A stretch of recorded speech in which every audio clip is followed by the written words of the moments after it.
السلام علیکم ورحمۃ اللہ وبرکاتہ۔ آج ہم ایک ایسے ٹاپک پہ بات کریں گے جو ہر انسان کی دل کی بات ہے، رزق۔ رزق کیا ہے؟ رزق کو عربی زبان میں رزقی کہتے ہیں۔ کبھی کبھی یہ نامعلوم ذرائع سے آتا ہے اور مختلف شکلوں میں بھی آتا ہے۔ دولت، صحت، حتیٰ کہ بڑھتی ہوئی سفید بال میں بھی اللہ کی طرف رزق ہے۔ بعض علماء رزق کو روزگار فراہم اور بعض اسے برکات بھی کہتے ہیں۔ اسے فائدہ پہنچانے والی ہے وہ جو نقصان کو دور کرتی ہیں کے طور پر بھی دیکھا جا سکتا ہے۔ اسی وجہ سے رزق کے مفہوم کو ایک لفظ میں سمجھانا مشکل ہے، کیونکہ رزق، روزگار، برکات اور بھی بہت کچھ ہے۔ رزق کا اللہ سے تعلق۔ سب سے پہلے یہ سمجھنا ضروری ہے کہ رزق کے دینے والا صرف اللہ ہے۔ اللہ تعالیٰ قرآن مجید میں فرماتا ہے وَمَا مِن دَابَّةٍ فِي الْأَرْضِ إِلَّا عَلَى اللَّهِ رِزْقُهَا وَيَعْلَمُ مُسْتَقَرَّهَا وَمُسْتَوْدَعَهَا كُلٌّ فِي كِتَابٍ مُبِينٍ۔ ترجمہ: زمین پر جو بھی مخلوق چلتی ہے اس کا رزق اللہ پر ہے، اور وہ اس کی رہائش اور اس کی آخری جگہ کو جانتا ہے۔ یہ سب کچھ ایک واضح ریکارڈ میں ہے۔ اس آیات میں واضح ریکارڈ سے مراد ہے کہ ہر کسی کا رزق مقدر ہو چکا ہے اور وہ لوح محفوظ میں لکھا ہوا ہے۔ ایک مشہور حدیث میں آتا ہے کہ جب بچہ ماں کے پیٹ میں ہوتا ہے تو اللہ تعالیٰ اس کے رزق، عمر، خوش قسمتی یا بد قسمتی کے بارے میں فرشتوں کو حکم دیتے ہیں۔ اکتب عملہ ورزقہ واجلہ وشقی او سعید۔ ترجمہ: اس کے اعمال، رزق، عمر اور یہ کہ وہ بدبخت ہوگا یا خوش قسمت ہوگا لکھ دو۔ رزق پہلے ہی لکھا جا چکا ہے۔ رزق کا تصور بہت خوبصورت ہے۔ جب آپ ایک پھل کا ٹکڑا کھاتے ہیں تو یہ ہمیشہ آپ کے لیے لکھا گیا تھا۔ جب سے یہ درخت سے بڑھا، اس نے یہ سب لوگوں کے ذریعے سفر کیا اور یہ آپ کے ہاتھ تک پہنچنے تک مختلف راستوں سے گزرا۔ یہ ہمیشہ آپ کا تھا۔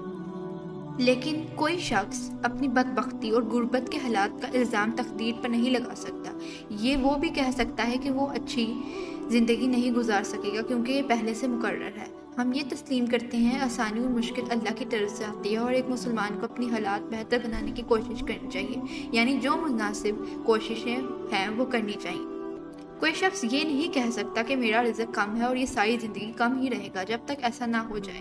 اس کے برعکس کوئی شخص کچھ ایسا نہیں کہہ سکتا جو ابھی تک نہیں ہوا۔ رزق کی کوشش۔ یہ حقیقت کہ ہمارا رزق مقدر ہے، ہمیں اس کی کوشش سے غافل نہیں ہونا چاہیے۔ رزق حاصل کرنا ایک نتیجہ ہے، مگر اس کے حصول کی کوشش کرنا ہمارا کام ہے۔ حضرت حاجرہ علیہ السلام کی مثال ہے۔ جب حضرت ابراہیم انہیں چھوڑ گئے تو اللہ کی تدبیر پر بھروسہ کرتے ہوئے انہوں نے پانی کے لیے کوشش کی اور اللہ نے ان کی کوشش کو دیکھ کر اتنی برکت سے پانی دیا کہ آج تک اس کا فائدہ جاری ہے۔ اسی طرح ہمیں بھی اپنے کاموں اور محنت اور احسان کے ساتھ کوشش کرنی چاہیے تاکہ اس کی برکتیں ہمارے رزق میں آئیں۔ اس کے علاوہ یہ جانتے ہوئے کہ ہمارا رزق مقدر ہے، ہمیں حرام طریقوں سے رزق حاصل کرنے کی کوشش نہیں کرنی چاہیے۔ حرام طریقے رزق میں برکت کو ختم کر دیتے ہیں اور انسان کو ہمیشہ اپنی آمدنی سے ناخوش رکھتے ہیں۔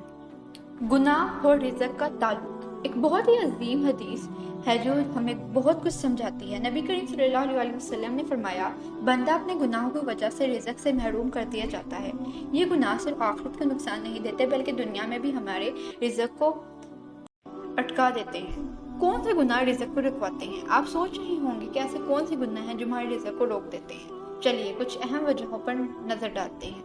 جھوٹ اور دھوکہ۔ جو لوگ جھوٹ بولتے ہیں، جو دھوکہ دیتے ہیں، ان کا رزق کم ہوتا ہے اور برکت چلی جاتی ہے۔ نماز کی پابندی نہ کرنا۔ نماز صرف عبادت نہیں بلکہ رزق کا سبب بھی ہے۔ جو نماز نہیں پڑھتا اس کے رزق میں کمی ہوتی ہے۔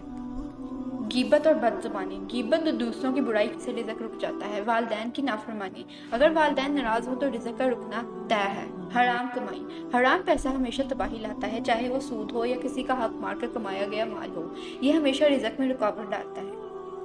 رزق کو بڑھانے کے اسلامی طریقے۔ اگر آپ محسوس کر رہے ہیں کہ آپ کا رزق رک گیا ہے تو گھبرانے کی ضرورت نہیں۔ اللہ کی رحمت بہت وسیع ہے۔ یہاں کچھ طریقے ہیں جو آپ کے رزق میں اضافہ کر سکتے ہیں۔ توبہ اور استغفار۔ قرآن میں فرمایا گیا ہے فَقُلْتُ اسْتَغْفِرُوا رَبَّكُمْ إِنَّهُ كَانَ غَفَّارًا يُرْسِلُ السَّمَاءَ عَلَيْكُمْ مِدْرَارًا وَيُمْدِدْكُمْ بِأَمْوَالٍ وَبَنِينَ وَيَجْعَلْ لَكُمْ جَنَّاتٍ وَيَجْعَلْ لَكُمْ أَنْهَارًا۔ اور میں نے کہا اپنے رب سے معافی مانگو، بے شک وہ معاف کرنے والا ہے، وہ تم پر آسمان سے بارش برسائے گا اور تمہیں مال اور اولاد میں اضافہ کرے گا۔ دوسرا، صدقہ دینا۔ نبی کریم صلی اللہ علیہ وسلم نے فرمایا، صدقہ دینے سے مال کبھی کم نہیں ہوتا بلکہ بڑھتا ہے۔ زیادہ سے زیادہ شکر ادا کرنا۔ اللہ تعالیٰ فرماتے ہیں وَإِذْ تَعَذَّنَ رَبُّكُمْ لَئِن شَكَرْتُمْ لَأَزِيدَنَّكُمْ وَلَئِن كَفَرْتُمْ إِنَّ عَذَابِي لَشَدِيدٌ۔ اگر تم شکر گزار بنو گے تو میں تمہارے لیے اور بڑھاتا رہوں گا۔ والدین کی خدمت کرنا۔ جو اپنے ماں باپ کی خدمت کرتا ہے اللہ اس کے رزق میں برکت ڈالتا ہے۔ حلال اور محنت کی کمائی۔ حرام کمائی کبھی رزق نہیں بڑھاتی بلکہ تباہی لاتی ہے۔ تو میرے عزیز بھائیوں اور بہنوں، یہ مت سوچیے کہ آپ کا رزق صرف آپ کی محنت کا نتیجہ ہے، یہ اللہ کی رحمت ہے۔ اگر آپ کا رزق رک گیا ہے تو پہلے اپنے اعمال کا جائزہ لیں، اللہ کی طرف لوٹ آئیں، توبہ کریں، صدقہ دیں اور حلال طریقوں سے کمائی کریں۔ اگر یہ ویڈیو پسند آئے تو ضرور لائک کریں، شیئر کریں اور زیادہ سے زیادہ لوگوں تک پہنچائیں۔ جزاک اللہ خیر۔